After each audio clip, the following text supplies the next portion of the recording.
Olá, pessoas! Olá, fiéis seguidores do canal Raciocínios Espíritas. Este é o bloco Opinião Espírita, no qual fazemos aqui um estudo, um estudo dirigido do livro Opinião Espírita, que é uma obra mediúnica, psicografada por Francisco Cândido Xavier e Valdo Vieira, e a parceria espiritual é de Emmanuel e André Luiz, fazendo capítulos intercalados. Hoje o capítulo 43, Enganos ante os Espíritos, que fica por conta, de André Luiz. A opinião espírita de hoje é por conta de André Luiz, que como sempre, ele, André Luiz e Emmanuel recorrem a um conteúdo da codificação para dar sua opinião espírita. E neste capítulo agora, neste assunto, André Luiz vai recorrer à questão 286 de O Livro dos Médiuns, que é justamente no capítulo 26, que é justamente sobre as perguntas que se fazem aos espíritos, O nome do capítulo é Das Perguntas que se podem fazer aos espíritos. E Kardec, Allan Kardec foi pergunta, o Livro dos Espíritos é basicamente perguntas e respostas. O Livro dos Médiuns também tem uma série de perguntas, perguntas, eu acho que tem praticamente toda a codificação, Todos os livros Kardec faz perguntas, questionamentos, mas o Livro dos Espíritos é eminentemente perguntas e respostas, O Livro dos Médiuns nem tanto, mas também tem, perguntas, no caso, específicas à mediunidade,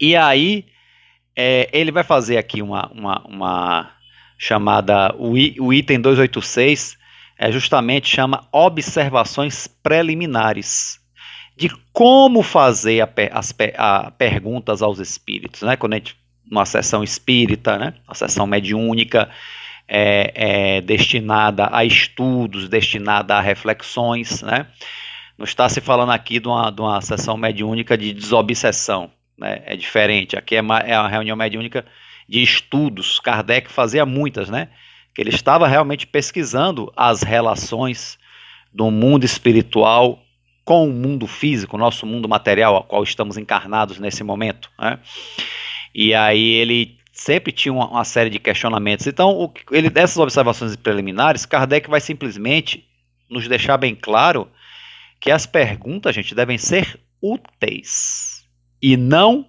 fúteis. Úteis, diferente de fúteis, apesar das palavras na língua portuguesa, pelo menos, terem o mesmo som, úteis, fúteis, O fundo dessa dissertação aqui é justamente essa, Ele fala aqui assim, duas coisas devem considerar nas perguntas que se dirigem aos espíritos. Quais são essas duas coisas? A forma e o fundo. O que quer dizer isso?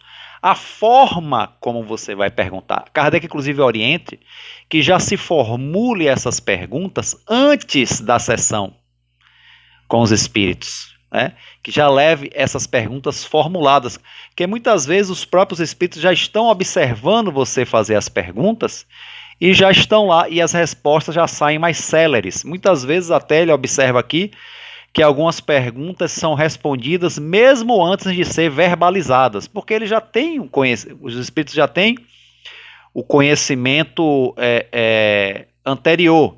Aí vai da elevação de cada espírito. O espírito muito elevado já sabe o que vai se perguntar antes mesmo da gente pensar em escrever, Mas já outros não, que já não tem uma caminhada tão longa na espiritualidade, aí já percebe quando a gente está escrevendo a pergunta, quando a gente está pensando mais claramente na pergunta, Ele já consegue ler um pensamento, mas é uma leitura de pensamento mais imediata, Não consegue uma antecipação como os espíritos mais elevados, E de preferência, gente, as perguntas sejam desencadeadas, por exemplo, assuntos específicos. Vai falar sobre vidas em outros planetas. Que se façam perguntas, primeiro uma sequência sobre vida em outro planeta.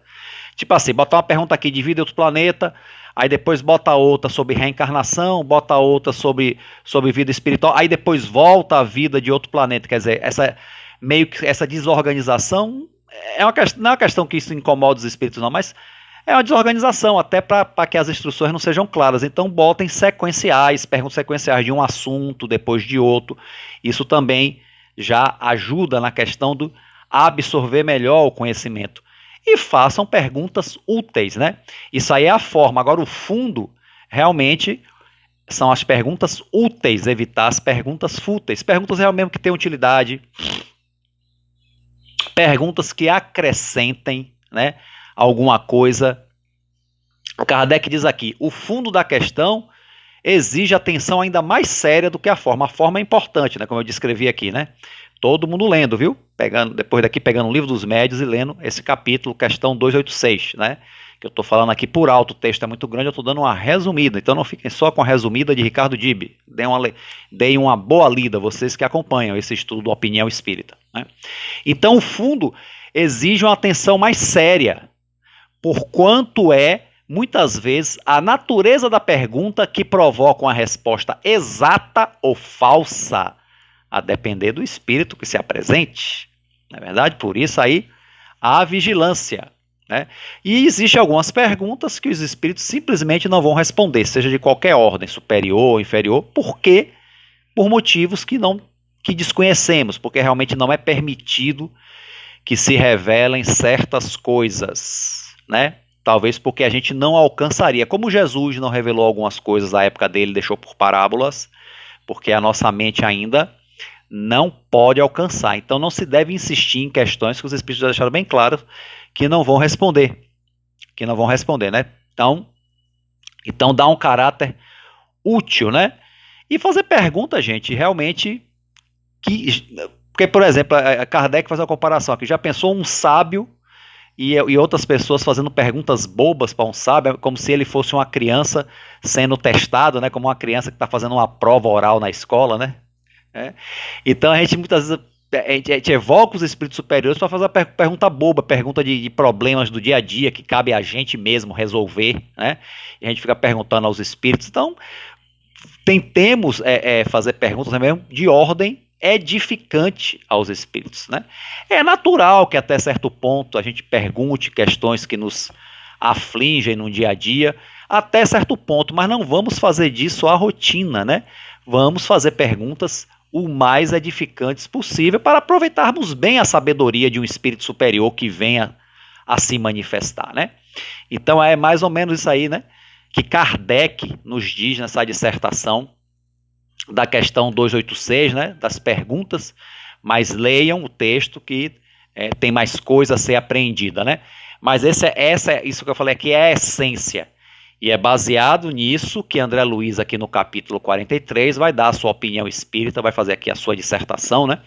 Engano ante os espíritos, né?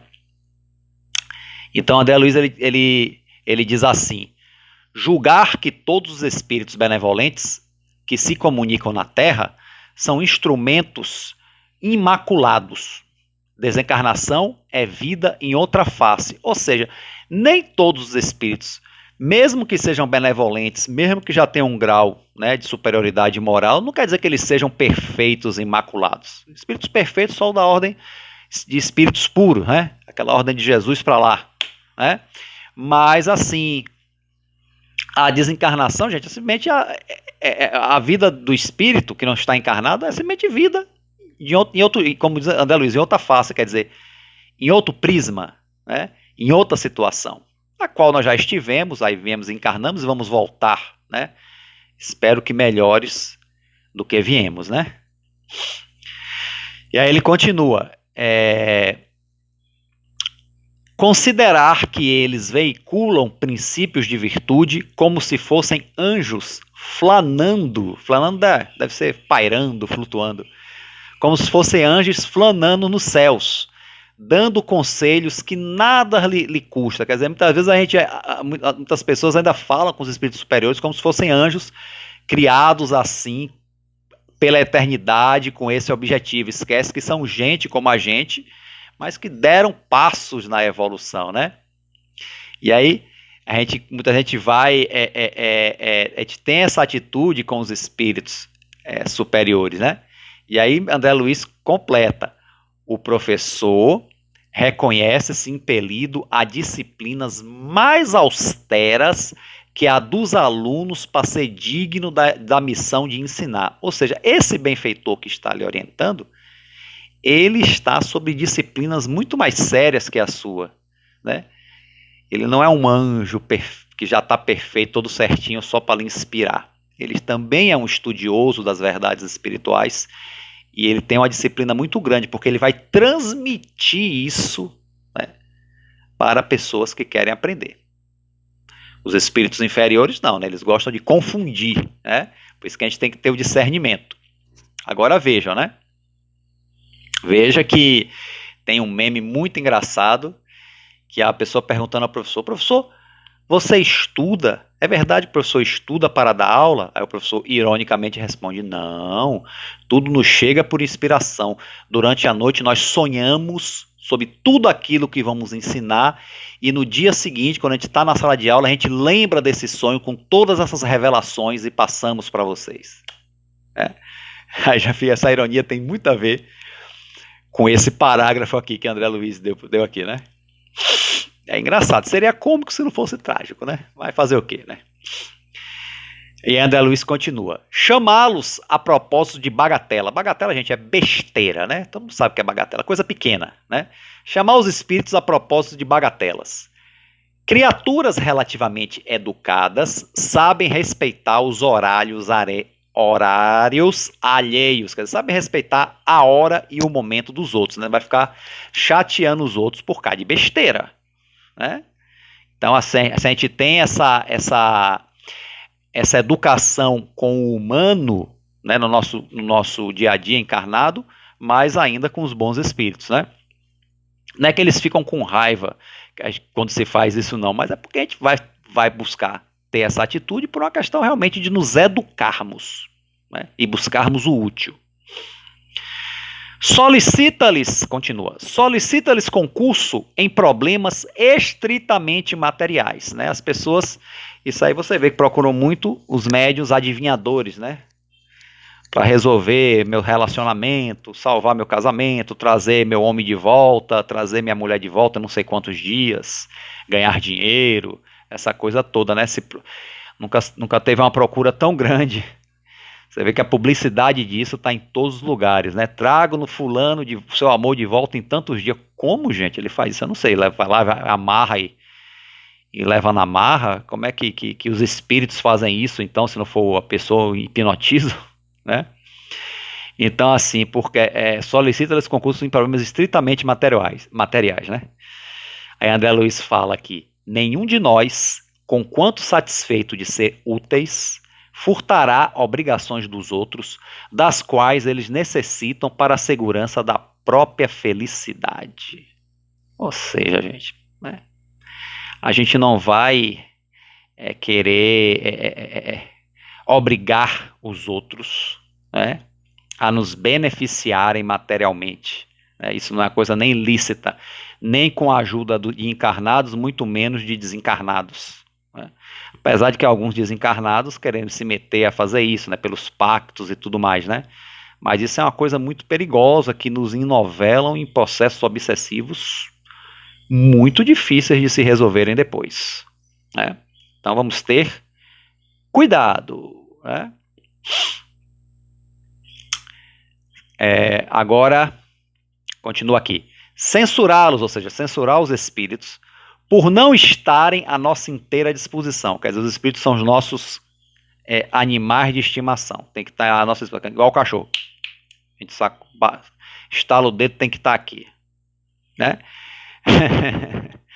Tem muita gente que fala assim: porque o meu guia, o meu protetor, o meu caboclo, o meu não sei o quê, como se fosse um lacaio que está ali à disposição para as necessidades dessas pessoas. Não são pouca gente que eu vejo assim, não. Eu vejo gente assim até no meio espírita, né? No meio espírita. Óbvio que a gente tem espírito ou espíritos que nos auxiliam, que nos guiam, sim, mas não são os nossos empregados, não. Os nossos lacaios, nossos serviçais.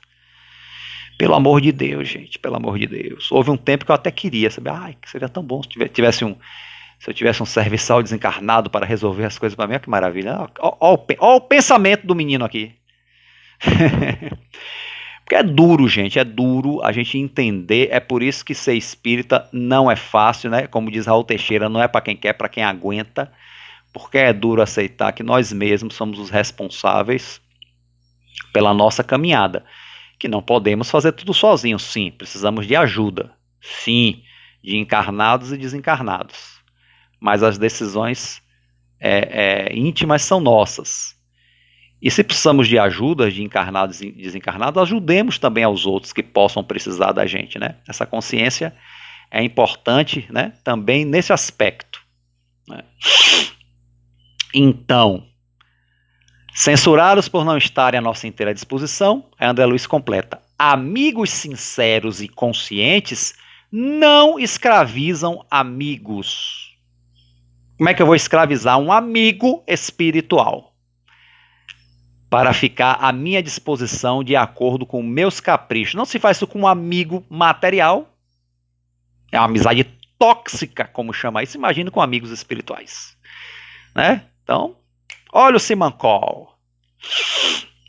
Continuando. Complicar as consultas que lhes queiramos fazer com desculpa de lhe testar a existência. Quer dizer, fazer perguntas assim, né, bem difíceis, para ver se é verdade mesmo aquela comunicação, né? Inclusive teve um rapaz que testou bastante Chico Xavier, um jornalista, eu não lembro agora, era jornalista? Eu não lembro nem direito se era jornalista, gente, eu vi isso numa palestra de Flávio, que esse homem, com consentimento de Emmanuel, testou muito Chico Xavier, ele estava em outro lugar, pensava alguma coisa, Chico Xavier escrevia o que ele estava pensando. Gente, se ele pegasse uma experiência dessa uma ou duas vezes, tava bom, mas o cara testou até Chico ficar exausto, aí Emmanuel interrompeu, já chega, você já tem material suficiente, né? Então você vê a coisa, até isso, tudo bem, comprovar a realidade espiritual, tudo mais, isso aí, até isso tem limite, né? Então complicar essas consultas, né, a gente vai fazer, né, porque queiramos falar com os espíritos, aprendizado.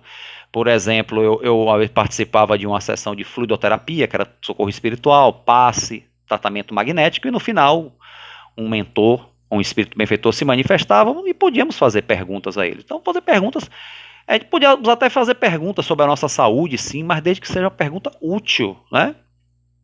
Pergunta que some, acima de tudo, para a gente mesmo, né?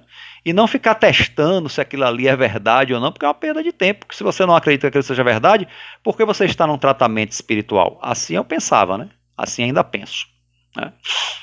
Então, aí André Luiz completa: só os corações irresponsáveis intentariam transformar entes amados em ledores de Buena Dita. Isso aí eu fui no Google, né? Buena Dita tá aqui na tela. É uma palavra usada no ocultismo, né? Sorte fausta ou infausta. Fausta quer dizer grande, né? Fausta ou infausta, ou pequena. Sorte grande ou pequena de um indivíduo, supostamente inferida por algum meio ocultista, pelas linhas da mão, tal. Sina, fortuna, quer dizer, é leitura da nossa sorte. Pode ser que gente que lê mão, tem gente que lê búzios, tem gente que lê... tem isso aqui, ó, a borra de café no fundo da xícara. Meu pai disse que até que a avó dele, né, ou seja, minha bisavó fazia isso, né? Como é que se lê a sorte na borra de café que fica no fundo da xícara? Eu não sei, bem interessante, mas tem gente que faz isso, né? Então André Luiz fala assim, pô, vai transformar os amigos espirituais, né, em adivinhadores da sua sorte, né? Amigos espirituais, os espíritos benfeitores, né, conscientes, não se propõem a isso. Aí seria outro tipo de espíritos, né, que devemos procurar, né? Sendo que eu já falei anteriormente, há um preço disso aí, né? Continuando. Exigir-lhes a verdade total, quer dizer, a gente exige do espírito toda a verdade irrestrita, Será que temos condições, gente, de uma verdade irrestrita? Hã? E André Luiz diz: todos nós cultivamos o tato psicológico no tato recíproco, né? Recíproco de um para o outro, e não ignoramos que certas revelações funcionam nos mecanismos da alma, assim como determinados medicamentos que somente beneficiam os mecanismos do corpo em dose adequada. Ou seja, uma medicação, você toma uma cartela de comprimido e toma de 12 em 12, ou de 8 em 8, ou de 6 em 6, a depender da medicação. Mas nunca a cartela toda, ou um remédio líquido, você nunca toma todo. Tudo tem que ter a dose. Então, para a alma, até as verdades têm que vir em doses adequadas. Não pode vir de toda, porque isso aí pode fazer mal, né? Então, tudo tem que vir no momento certo, na dose certa. Não é tudo que estamos preparados para ouvir, meus amores. Não é tudo. Eu mesmo digo, não é tudo que eu estou preparado para ouvir. Se você está, sorte sua, viu? Parabéns, né? Mas será que está mesmo? Bom, criticar-lhes, quer dizer, criticar os espíritos, sem ponderação e respeito às falhas quando apareçam. Quer dizer, às vezes a gente quer algo dos espíritos e falha. Ah, isso falhou. O espírito não sabe nada. É um mistificador, não sei o quê.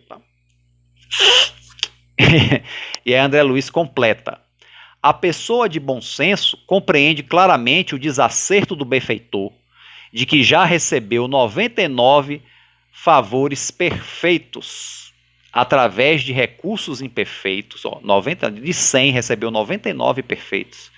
Através de recursos imperfeitos, como sejam os canais mediúnicos terrestres, os médiuns, né? E doente algum pode queixar-se quando ele mesmo procura obscurecer, por todos os modos, os raciocínios e manifestações do médico. Então, muitas vezes, os erros aparentes dos benfeitores pode ser uma interferência pela imperfeição do médium. E acontece muito. Acontece muito. Mas mesmo com instrumentos imperfeitos, os benfeitores conseguem ensinar muita coisa boa. Ensinar 99 de 100. Às vezes, não sai corretamente, que mexe algum brilho ali do médium, ele psicologicamente altera. Cuidado, médiuns, né? Para não estarem fazendo isso. Então, não é por conta do espírito, né? Se for um espírito benfeitor, ele não vai passar coisas falhas, né? Muitas vezes é a falha do próprio médium mesmo. É uma questão de observação, é uma questão de estudo. Por isso que está sempre se falando no espiritismo, o trabalho espírita é estudo constante, né? Livro dos médiuns, e no trabalho mediúnico, livro dos médiuns, sobretudo, né? Bom, não desconhecemos que entre... Aí agora, André Luiz já vai para... Né, já saiu dos questionamentos que fazemos aos espíritos, vai aqui para a conclusão da opinião. Não desconhecemos que entre a encarnação, a desencarnação e a reencarnação, todos somos espíritos em trabalho evolutivo, quer dizer, é um processo evolutivo, né? Pode encarnar, desencarnar, reencarnar. Faz parte do processo evolutivo. E aí no último parágrafo, a doutrina espírita é o fiel da balança de nossas relações um com os outros, porque mostra a relação entre o plano espiritual e o plano material. Né? É quem melhor estuda e demonstra as relações do mundo espiritual com o mundo material. A doutrina espírita. Se alguém disser que tem outro estudo melhor, me mostre, que até o momento eu ainda não vi. Me mostre. Então, a doutrina espírita é o fiel da balança de nossas relações uns com os outros. Nos planos a que se acolhem desencarnados e encarnados, quer dizer, em ambos os planos, representando orientação e luz para ambos os planos, né? Ensinamento e pedra de toque. A pedra de toque é aquela que aperfeiçoa, né? Diante dela, da doutrina espírita, os espíritos têm responsabilidade e os homens também. Então, somos todos responsáveis. Os espíritos desencarnados são responsáveis com relação a transmissão fiel dos princípios da doutrina espírita, e nós também, os encarnados, que nos comprometemos, né, a sua disseminação, né, ao trabalho dentro das lides espíritas. Também temos responsabilidades. Ok, gente? Então é isso aí, né? Então está aqui nossos enganos antes dos espíritos, que a gente se engane cada vez menos ou não se engane mais, seria melhor ainda, né? Todo mundo lendo este capítulo, quem não tem o livro físico tem em PDF, a Opinião Espírita, todo mundo lendo o capítulo e tendo suas próprias conclusões, né? E também o livro dos médiuns aqui, em que Kardec fala sobre a importância das perguntas, né? A forma e o fundo, né? Que inspirou esse texto aqui de André Luiz, no capítulo 43, ok? Então a todos aí, gente, chegamos ao final de mais um capítulo, de mais um vídeo, né? Espero que tenha sido útil, né? Quem gostou aí, curte, compartilha, se inscreve no canal quem não se inscreveu. Um forte abraço a todos e fiquem com Deus.